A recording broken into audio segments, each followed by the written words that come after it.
Welcome to Unforbidden Truth. I'm Andrew. On this week's episode, I'll be speaking with convicted murderer and member of the Born to Kill gang, Jimmy Nguyen. The Born to Kill gang, also known as BTK or Canal Boys, is a New York City-based street gang made up of first-generation Vietnamese immigrants. David Tai, the leader of the gang, was operating a multi-million-dollar counterfeit watch business. He claimed in 1998 that he made $13 million from the fake watches alone. The gang had multiple brothels that they were running at the time. The brothel was funded by the mafia. In exchange, David Tai gave the mafia a cut of the gang's money earned from robberies. Born to Kill was known for robberies, murder, and extortion. It was estimated that the gang was bringing in $35 million a year from running a marijuana operation stretching from California to New York. They were active in the 1980s in New York City's Chinatown. The gang took a big hit in the early 1990s when David Tai was arrested alongside other members of the gang, including hitman Lan Tran and Jimmy. Jimmy was convicted of racketeering based on a murder that was committed on August 27, 1990, in a warehouse in Chinatown.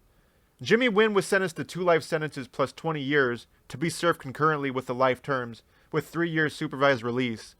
Here's my interview with Jimmy Nguyen. Who's calling from? Jimmy Nguyen. An inmate at a federal prison.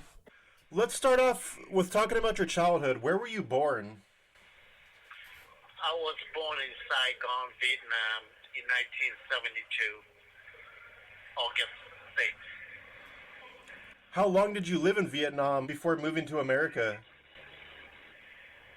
Around 12 years old, that's when my father decided to send us to United States right after the war. Right after the Vietnam War? Yes. Was your father a part of the war? Yes, he was with the South Vietnam Army, which allied with United States government. Can you recall your first positive memory as a child?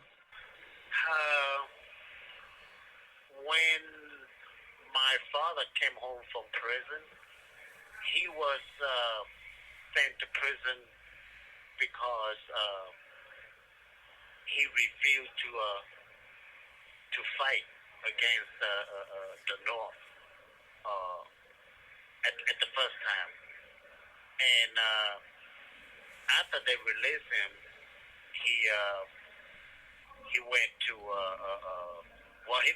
he finally agreed to join the army to fight against the communists, and he was arrested again, and then they finally let him go. After the war, the communists let him go. That's the first time I seen my father. He came home. He was a prisoner of war when he came home to us. That was the first time I seen him. And yeah, that was just I can never forget that day. Being with my father. For the first time, I didn't see him when I was born. My mother told me that he was in he was a POW when I was born, and I couldn't wait to see him. But yes, I finally see him, but not for too long. Like 8 years later, the war was over. This call is from a federal prison. When the war was ended, he had to send us away because during the communist regime, he didn't see any future for us. So he told me that it was the best for us to leave the country for our future, our better future. And he made the right choice, but I made the bad choice. Right. He made the right choice for us, yes. Can you recall your first negative memory as a child, your first bad memory that you can remember? That's when I came to United States when I was 13 years old, and we were, me and my little brother, we grew up in the Bronx, New York, and every time we went out, we got, bullied and picked by other kids in the neighborhood. American kids, black, Puerto Rican, and they always pick on us, make fun of us, and it was hard because I didn't speak the English and hard to communicate with them, and we got jumped, we got beat up by the majority kids at school and in the block. I try to help my 11 years old brother. I was 13, but I couldn't, and I feel helpless. And we both took the beat, and it happened like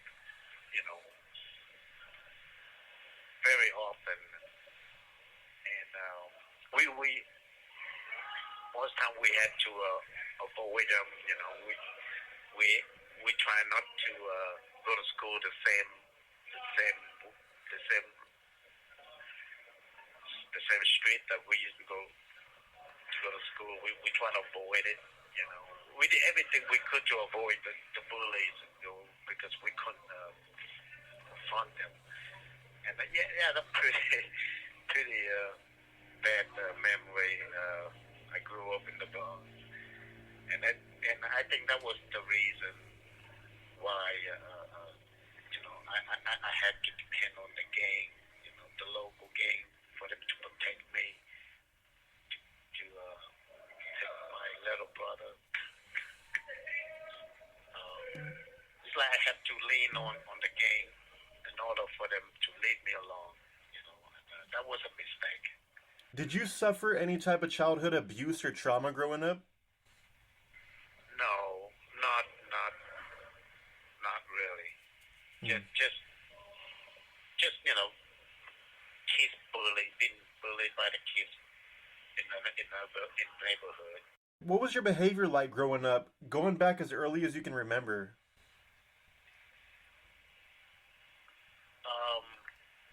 I had pretty fair childhood overseas. As far as I remember, I grew up.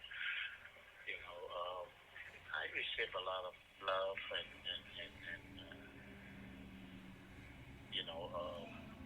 we weren't rich, but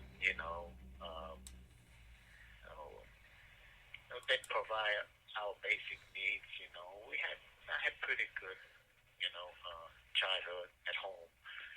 Not until I left my father and then lived with my single mom and my other brother and sister. And then she had cancer. She got leukemia, cancer. She died when I was 16 years old. So I only lived with my mom like 3 years when she passed away. And again, I had to live without parents. My father was still in Vietnam. And, once again, I had to live like refugee again, because when I left the country, I had to live almost like a year as a refugee.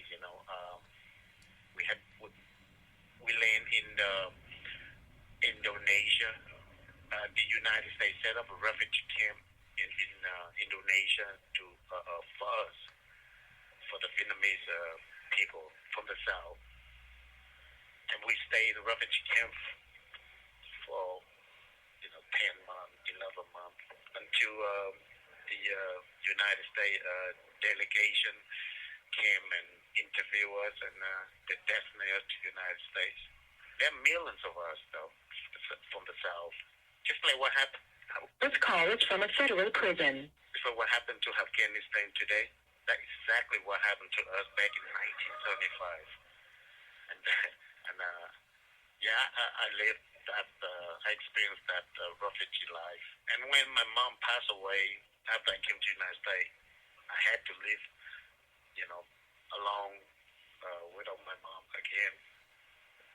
And I feel like I had to live like a refugee life again. I didn't speak the English, didn't have relatives.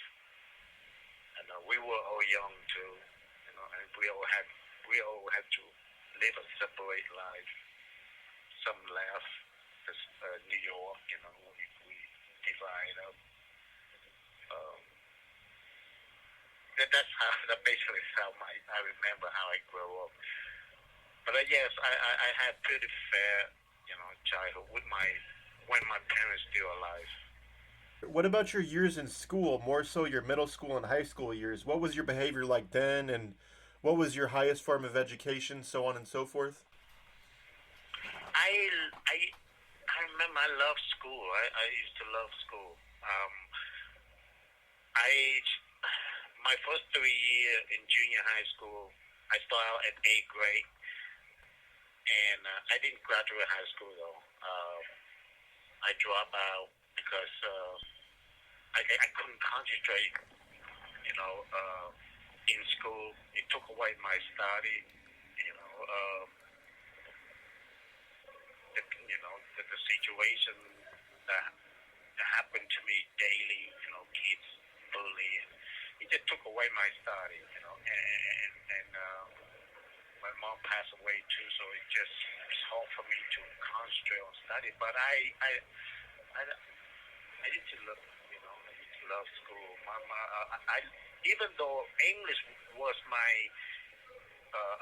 problem, my main problem, but I devote a lot of time, English. English was my, English as my second language, and I started in school. My class was like a foreigner class. We had Russian, Afghanistan, Bosnian, Cambodian, Vietnamese, Korean, Philippines. We all foreigner because we didn't speak English, so we all had the same problem with English. So they had us learn English before we learn anything else. Learn how to read, and basically I like school. So, what's the extent of your education? I was 9th grade. Have you been diagnosed with any mental illnesses?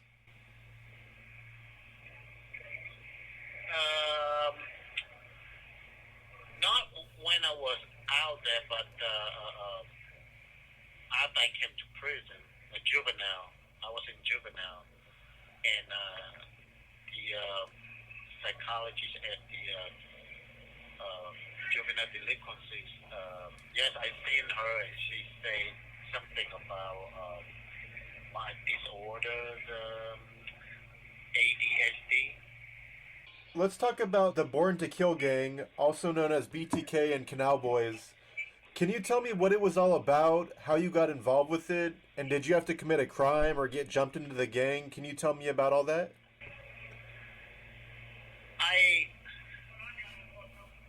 After all the things that happened when I was in school and at the night, where I was grew up in the Bronx, I started to meet a few Asian, guy older than me. They like 3 years older than me. I was 13. They were like 17, 18, and they were willing to help me.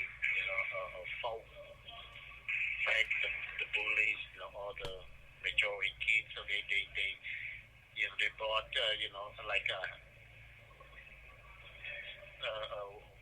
what's it called, pocket knife, kids thing. They brought weapons to school. They fought with this kid, the bully against the bully. And anyway, they did help. It worked. They let me alone, and I started lean on them. I thought they were my friend. They're there for me. They support me mentally, physically, and I start to hang out with them more, and they talk me out. Not going to school, because they just go back to school. I have to face the same, consequence, the same incident. Part of it, I was afraid of them kids at school, so I listened to them. I took their advice. So I cut school. I hang out with them at their apartment. Later on, I learned that was like their safe house, where gang members live. So I feel more comfortable around there. I feel like they were my family, especially after my mother passed away.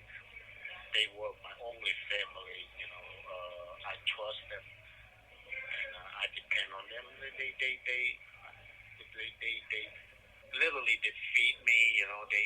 So I start to meet more gang member, but this time I met older guys that actually run the Chinatown, New York. I met older guys, so they start to explain to me, how This call is from a federal prison. how the BTK was developed to protect Asian people, and that we keep our people safe, the business, and they will take care of us. We take care of them, stuff like that. And from that day forward, I start to live with these members. How did you get into the gang? Did you have to like shoot somebody or rob somebody, or did you get jumped for like a minute? How did you get into the gang? Oh, I started out. They put. I was really young. So they put me in a whorehouse, brothel whorehouse, where I look after, like look after the prostitution, stuff like that, and do the little thing, basic thing, and then they put me on the street, extort. They start had me to go collect the money, and they don't pay. They guys start to be aggressive toward the owners, like breaking their store, or worse, break their leg, harm them, and then when they refuse to cooperate, they call authority. Then they start assigning certain amount of people to rob the store. It's like punish them for not cooperating, and then if they don't, after the robbery, they still don't cooperate, then they become a witness. That's when the head, the leader, call for the heat, which is to kill the witness. I didn't do it, but the hitman did it. Land Tran, I told you, the guy. Land Tran would basically, whenever a witness would be disposed of, he would be the main guy to go to. Yeah. He's a killer, a so-called killer hitman. Do the dirty work, I was too young for them to depend on me to do that such. Did you do any violent work for them when you were younger, or up until you were arrested, for that matter? Because you were pretty young when you got arrested. From the time you joined the gang to when you were arrested, did you commit any violent acts for them? Yes, they assigned me to rob a few places. At first, I did the first one. I didn't like it. I kind of like, I want to decline, but then I was forced by they beat up one of my friends, an example, for not obey, carry out the order. They beat him up pretty bad. Doing trial, they did the witness. They did the CI, they call a confidential informer for for the fact he did mention about it. Yeah, they torture those that not obey, not carry out order. So when I see that, I kind of like, I don't want to be the one get beat up. So I had to, to go along to go along with it. Was it similar to the mafia? Would you guys go into like criminal neighborhoods and tax people that were burglarizing and other like drug dealers on this block? Like, were you guys taxing those people, or was it totally different?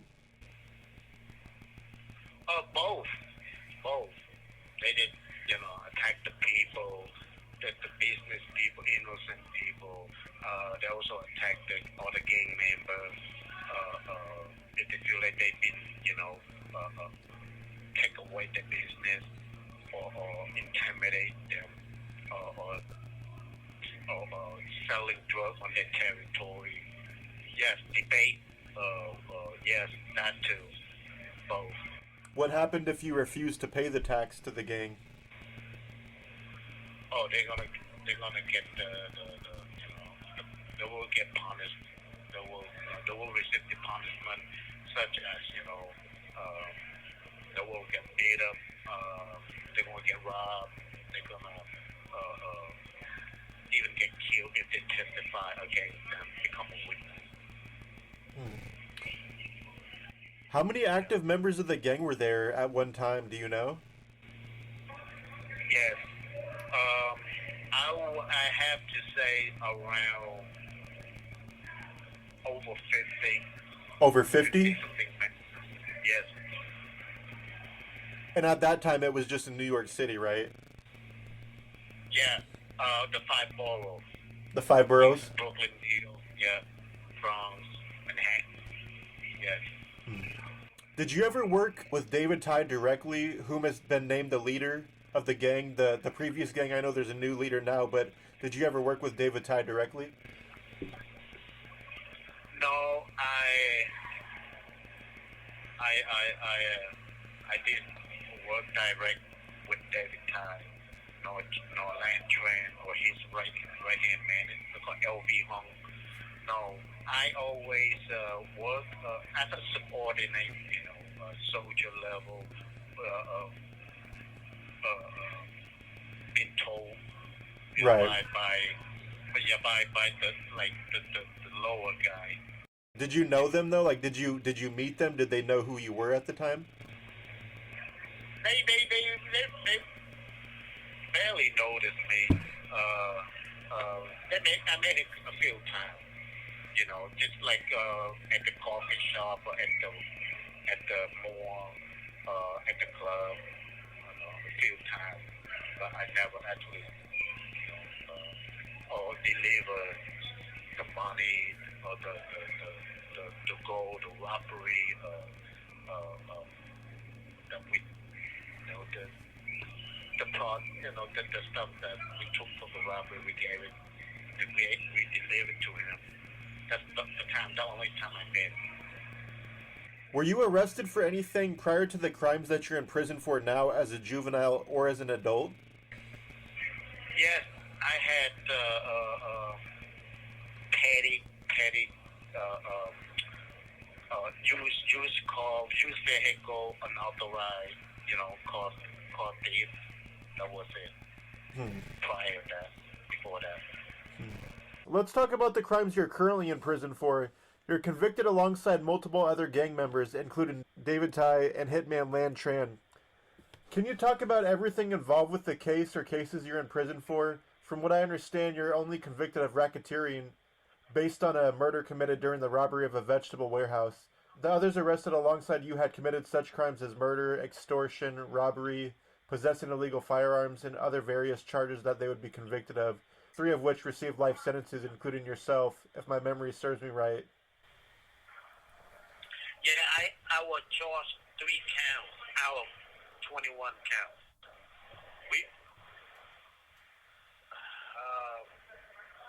The indictment includes total of 21 counts, and me alone was charged 3 counts, two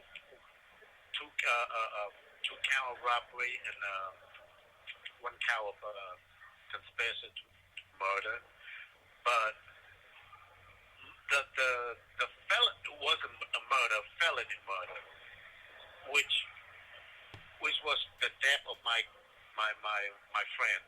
Uh, that particular count, it was a regular robbery, like any other robbery, but it went wrong.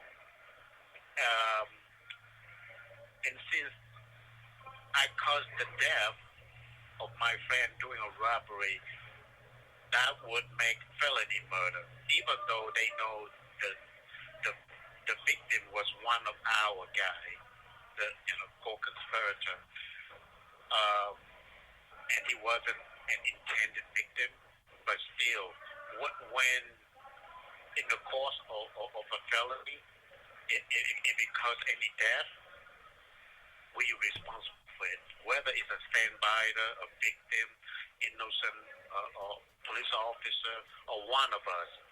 Still, we responsible for that death. So, in my case,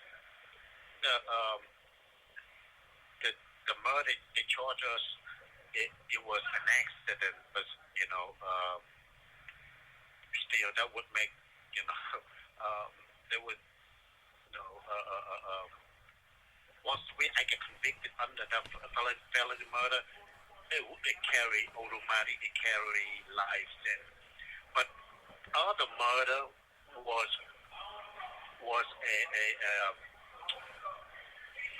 was called by David Ty. He wanted that witness die.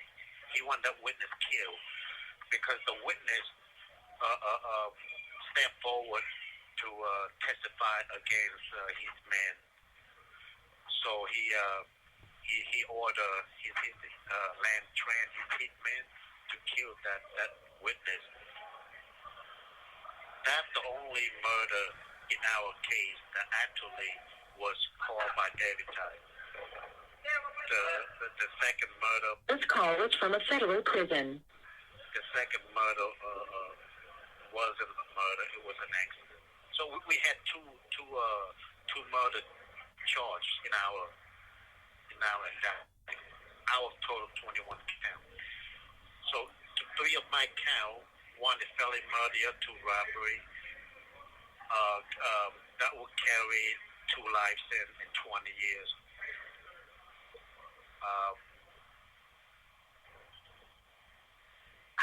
It's hard for me to explain this. Why I received the same amount of time David Ty and Land Tran? Because I took it to try. I refused to cooperate, testify against them. And since I didn't plead guilty and cooperate, testify against my co-defendant, and I took it to try.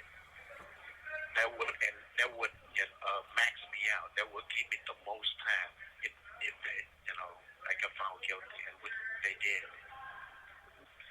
Well, actuality, that program, my cohort, it shouldn't be counted as a murder, because he's one of us.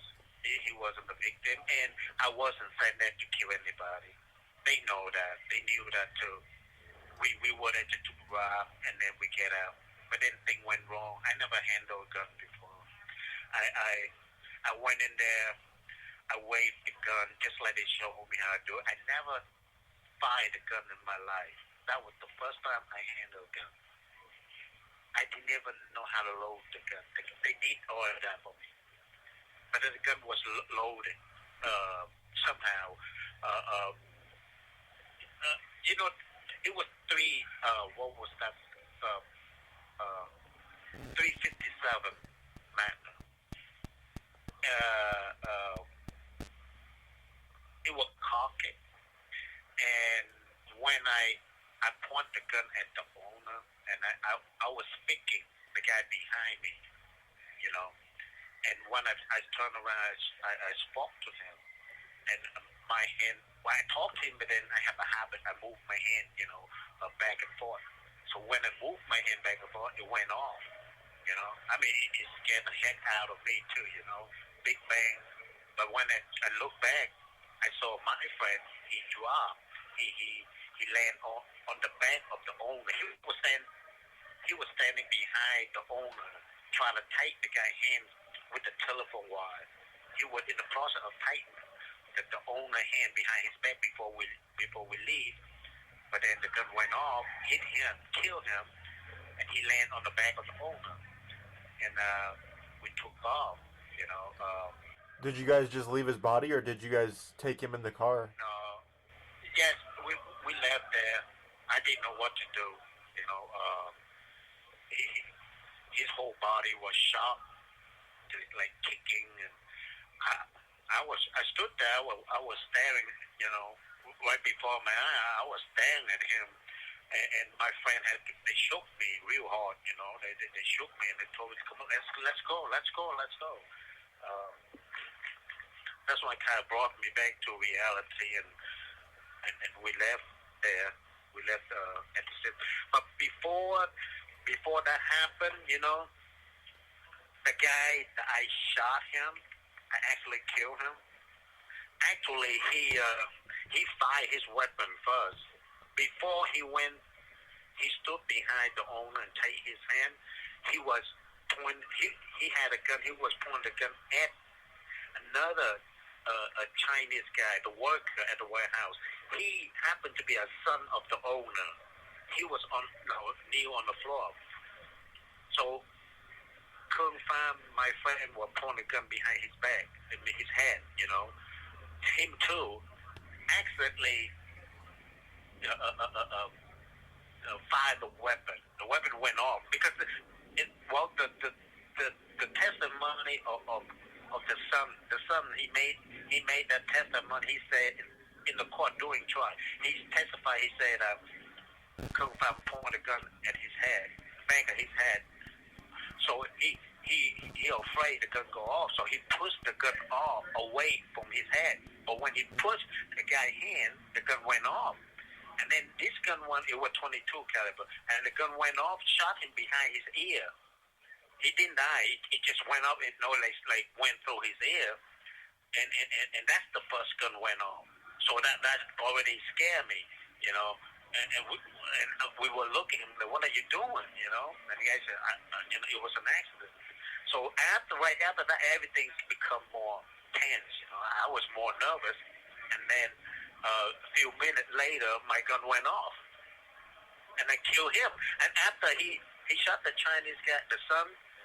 The other guy took his gun, gave it to me. Now I had two guns. I got his gun on my left hand. I got my gun right hand. So we had him went behind the owner to take his hand and take everybody's hand before we leave. But then when he did that, my gun went up, shot him, and killed him. It was weird that day.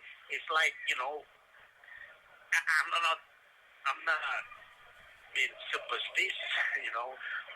But there's something in that warehouse that day, you know. It's like one after, you know, one gun went off after the other, but none of us intend to pull the trigger. It just like went off by itself. It's like demon, some, you know, dark spirit, something in there. It was weird. Even until this day, 32 years later, it never makes sense to me, you know. It never makes sense to me, like, why? You know, we never intend to hurt, like, kill anybody. Like, in and out, you know. One guy got shot, and then the other guy got killed. And the guy that shot the son, I shot him. It just, you know, it's like in the movie, like some type of, you know, horror movie. It was crazy. That day it was crazy. What was the feeling after pulling the trigger at a live human? Man, I was shocked. I didn't understand. I didn't understand why it happened. I can't recall how exactly I feel that moment that day, but it was confused. You know, I was like totally confused, shocked. I didn't know I didn't know what going on. I didn't know what to think. You know, I just stood there. If my friend didn't choke me and remind me to leave, I probably just stayed until the police show up. I really didn't know what to do after that. I mean, sure, my friend died in front of me. You know, the way he shook, he kicked his leg. It's like I never see anybody die before in front of me ever. You know, especially my friend. I shot him. It's just like, man, it still haunt me this day. You know, most of the time at night it just haunt me. It's still memory. It's just fresh. You know, my memory is just fresh. It just like happened yesterday. As I'm speaking to you, it's just you know the way what I witnessed. This call is from a federal prison. And I knew his mom very well. You know, she like my mom. I always went to his house. She always cooked for us. She knew my favorite was tofu with ground beef. She always made that for me. She like my mom, you know. And after that, right after that, on my way back to the safe house, I did stop by that apartment because I left my clothes, my wallet, my social security, you know, everything I own, it was in his house too. So I stopped by. I told her what happened. When I told her when she let me in, it was, you know, she didn't know it was normal. When I told her, she just said that she's staring. You know, she's staring at the wall, like she didn't know what to say to me. And you know, I would kneel in front of her, you know, by her feet. I apologize. I asked her for forgiveness. She didn't say anything. You know, it was her son, so that was pain.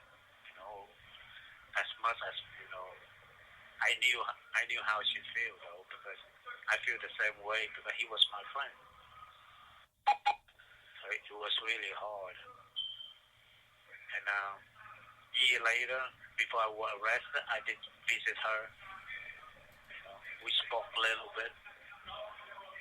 She kind of awkward, you know, when I met her again. And I didn't really know how she felt at the time, at the moment. I didn't want to remind her, bring back the pain.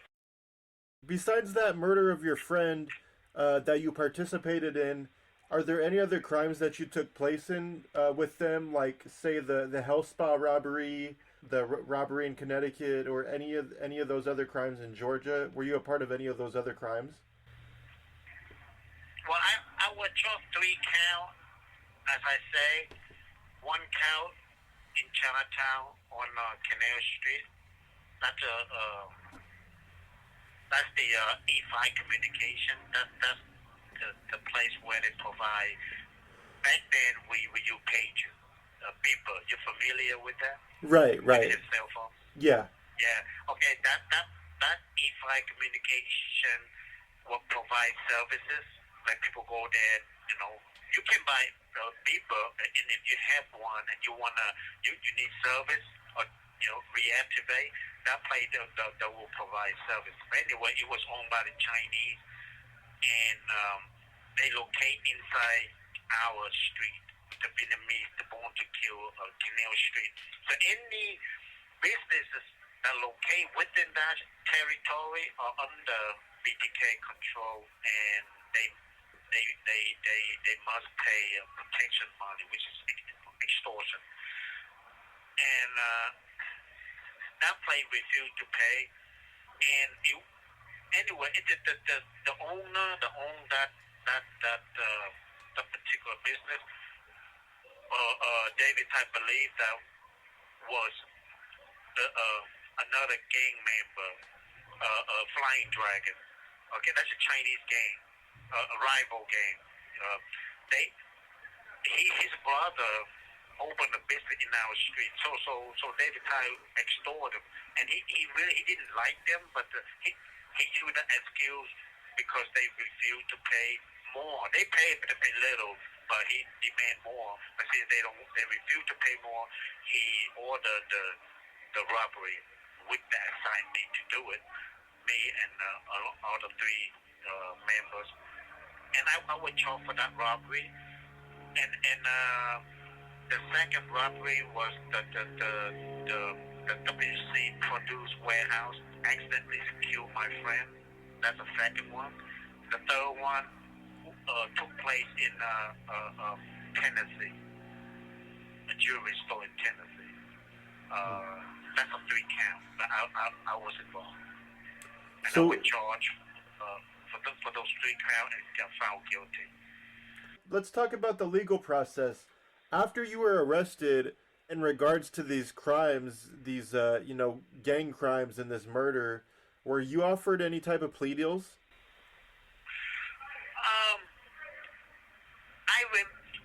Actually, my lawyer and the government, the prosecutor, never offered me anything until I asked at one meeting. My attorney always come to the federal detention to visit me, to give me update information, stuff like that, and we discuss about whether we plea or go to trial. He never mentioned about the plea.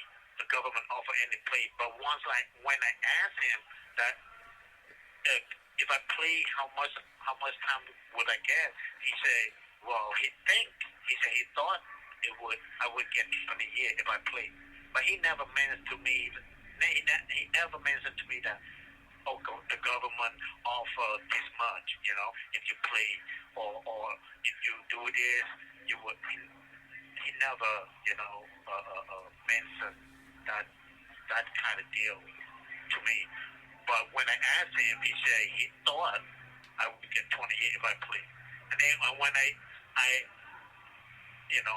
listened to my co-defendant David Tye, that guy, they asked me to go to trial. They told me that if I plea, I will make them look bad, make them look bad in the court. They might get found guilty. We didn't understand the law at the time. I did, especially with me. We ignorant. We didn't know anything about the law, how it worked. So they told me that if you plea, you will make the rest of us, look bad. We're gonna get found guilty. So I feel like it is my burden, to go along with it. Even though I want to plea, I want to get less because I know I did it. There's no way for me to win. And besides, they said they had my fingerprint at the scene, which I didn't try. I didn't really plan to get away. We just robbery. We went in and out. We didn't plan on kill anybody. So of course I had my fingerprint everywhere. But when they told me that, I said, "There's no way out." I'm gonna get. They knew I did it. So I want to play, but then. They persuade my peer pressure, they got me, I had to make their choice, not my choice. I made their choice. And, we took it to trial. And when I told my lawyer I want to go to trial, he jumped on his feet, like, he went for it, and he supported, and he go like, oh yeah, okay, let's go, He had me sign paper, that I want to go to trial. He never even talked me out of it, Now I look back, I feel like that's ineffective counsel, like why didn't he should know better. He should, give me advice. He my counselor. He should be supposed to tell me like, hey son, you go to trial, you're gonna get live, you bury yourself alive. They're gonna lock you up forever, He didn't tell me any, and he didn't even mention to me that there wasn't. No, there is no federal parole. There's no parole in federal system. He didn't even tell me that. I thought that, everywhere we have parole, the life that you do is you put 20, 25, 30, he didn't even tell me that, I didn't know that there is no parole in federal system. They removed federal parole. They abolished federal parole back in 1987. We had federal parole before 87. But when November 1st, 87, they abolished federal parole, and to make it, there's no parole in federal system. In state, yeah, but not in federal. I didn't know that. He didn't even advise me that, you know, like, if you're going to try, you got lie, and there's no parole, you die in prison. He didn't tell me any of that. That's crazy. I was 19 years old kid. You know, Right. like, yeah, now I look back, I couldn't believe, like, you know, and I suppose I should have, you know, appeal, you know, claim that I have ineffective counsel, you know, and I didn't know how to do it, you know. I can't afford a lawyer, you know, to appeal my case, so I just, you know, I go like, you know. Once you were convicted and handed down your sentence, how did you feel when you heard 2 life sentences plus 20 years in a federal penitentiary? I didn't believe it. You know, I thought that gotta be mistaken, and it can be, because I didn't kill anybody. It was an accident, and I told my lawyer that. I told my lawyer it was an accident. I told the prosecutor, the government. We had a meeting. I told them with my attorney present, with the government, with the ATF agent, a federal agent, law enforcement, a detective, local NYPD. I told them it was an accident, and they all not like, okay, but they they hung me anyway, you know. They hung me on the felony murder and sent me to life. I told them that, you know. It's not like but then, you know, my friend talked me to go to trial. You know. It was ineffective counsel, you know. The guy never tried his very best to help me, you know. It was like nobody on my side at the time. Nobody. My friend already, you know, pulled me down to the mud, to the swamp. And my lawyer didn't even help me out, you know. It was like everybody trying to bury me alive. It was crazy. Do you know if federal penitentiaries offer any type of rehabilitation courses, classes, or programs? No, I didn't know. I spent 25 years since 1992. After 91, after found me guilty 92, they sent me to USB Leavenworth Penitentiary. And I was there until 2015. I spent 25 years in penitentiary. I just get to the medium. My point dropped, you know, since after I turned 45, 46, they sent me to a medium. They feel like I'm getting old now, you know. But yeah, I spent 25 years penitentiary. My first day was there. I was scared to death. And when I saw, I was the youngest person, Andrew. I was the youngest person in the United States Penitentiary at the time. You know, before I got there, they didn't accept. They won't accept anybody younger than 25 years old. If anybody younger than 25, 24 or younger, they will send it to the medium or low. But penitentiary had to be 25 years or older. And I was like 19, 20 years old, just turned 20.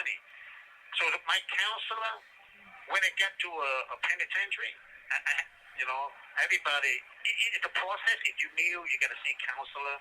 Your prison correctional counselor will explain to you, you know, the process. But when he saw my jacket, my racket, he go like, son, you're not supposed to be here. You're 20. And he make phone call, he call around, and then he find... This call is from a federal prison. The people told him that they just changed the law. You know, they just changed the new policy. Now they accept anybody older than 18. So when they came in, they just changed the new policy that they start accept younger than, you know, 25. And that's it. I stuck there until 2015, 2016. You know, I grew up. I grew up in penitentiary. You know, I grew up in there. That was my life. You know, I grew up. I become adult now, middle age, man. Yeah, my whole life. Right. You know. What do you do on a day-to-day basis to keep busy in there? Man, I get up 5:30 in the morning for the last 30 years. It's like I don't need alarm. I don't need, you know, anything. Wake me. Just like 5:30, I woke up. In penitentiary, I cannot sleep late. It's like a convict policy. In penitentiary, you cannot sleep late. When they open that door, you have to stay up. because your life depends on it. If you have enemy, and if I want to do something bad to you, they will catch you when you sleep. So automatically, before the door open, I was up, brush my teeth, wash my face, put on my boots, and start my day. I always walk, tiptoe. I have to follow not only the BOP rule, prison rule. I have to follow the convict rules. Yeah, there's something you do, something you don't do. Politics, prison gang. I never joined prison gang. I mean, I joined gang when I was 16, and I go for life, so I hate gang. So since that day I came to prison, I don't believe in gang anymore. They had prison gang in it, but I never be a part of it. I hate it. I even told, I try to talk them youngsters in here. I try to talk them out of it, those young, they young, they like me, So I talk them out of it, but you know how it is. Been young, been hard-headed. It's hard to. I see they go their wrong way, wrong path. I try to help them, talk them out. I only can do so much. Some of them were bit pressure. To put the pressure on the youngster, make them join gang. And some of them pick up more time. They come in with 4 or 5 years and they end up with 10, 15 years for stabbing and, accidentally kill another person or pick up more cases, assault. Yeah, all kind of. If you could go back in time, would you have changed anything about your life up until the age of 19 when you were arrested and convicted and sentenced to life? Yeah, of course, man. I don't even know where to start it or how to do, but I really want to, stay in school, finish my education. Of course, that's my priority. And even though if the fate of my mom had to die of cancer, I would have, chosen a better option in life. There gotta be something better than went along with this this stupid dudes. I could have went and lived with my sister in Chicago. She married. I could have gone with her, or stay in school. Go ahead. I would take the beat up. Now I would take the beat up 10 times more.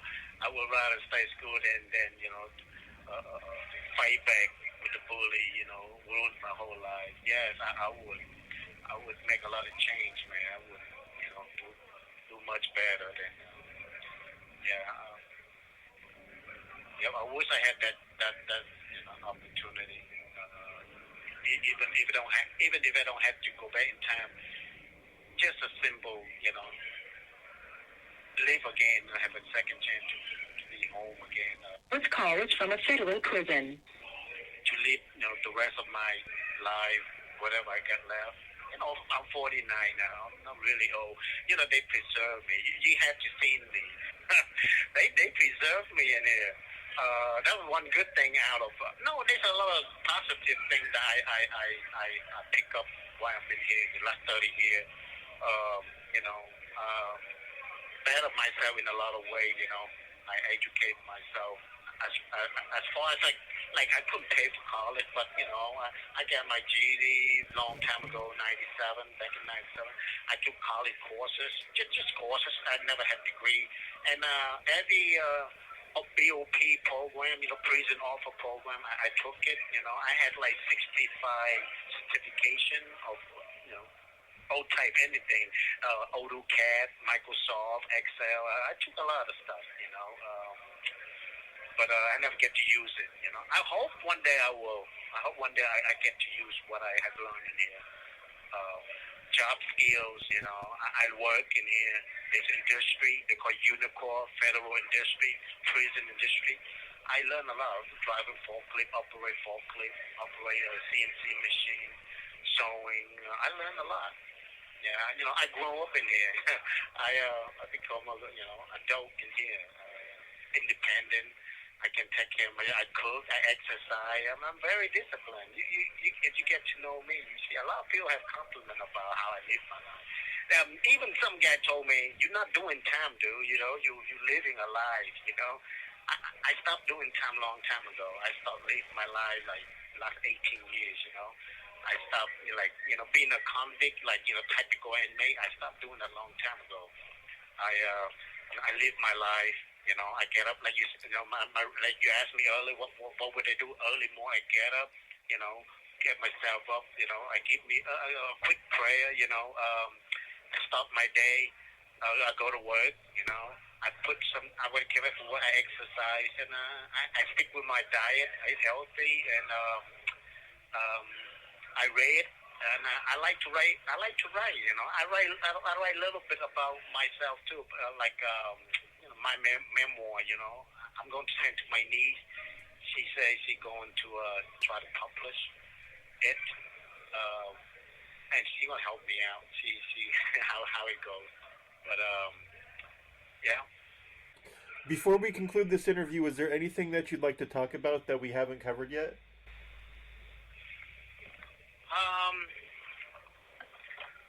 Man, and I miss a lot. I miss a lot, man. Big old gap from, late 18 until now, 49. Man, relationship with female. I miss growing up with around my family. Sometimes they surprise me. The way I see them is so old. Like it kind of confused me. Like okay, like I met this girl online, right? Like pen pal thing, and she came see me one time, and she like 8-9 years older than me. Her name is Rebecca, and she same age my mom when she died. So when she came see me, I saw her like my mom. But before she came see me, when we write, it's like I have feeling for her relationship. I'm in love. All over again. The last time I'm in love was like 17, 18 years old. I had a girlfriend, but she a grown woman. So I told her she's my first grown woman, and when actually she came see me, I'm like, she's like my mom, like, she in her 50 and, the character, older gal, I had a girlfriend, she like 17, 18, and now I met a woman, after 30 years, I couldn't. I love her, and appreciate her loyalty. She went out her way to connect with me. Being in prison, all this, and I had life, but when it comes to sexuality, woman, you're supposed to get, all this shit, you're supposed to get hard on.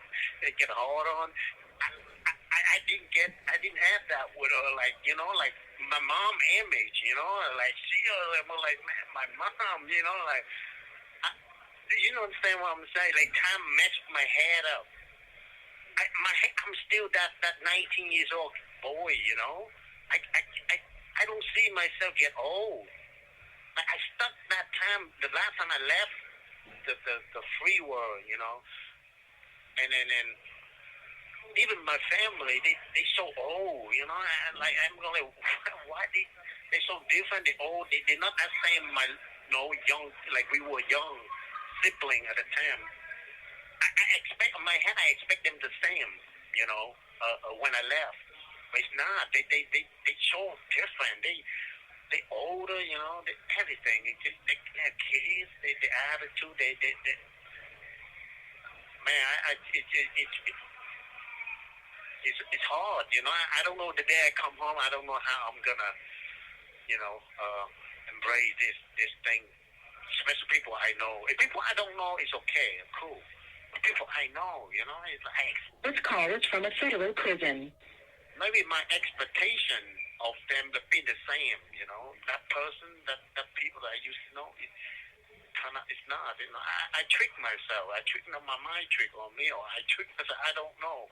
But that's something I need to work. I need help on that, on that part. Like, help me how to accept have to see reality, you know, today.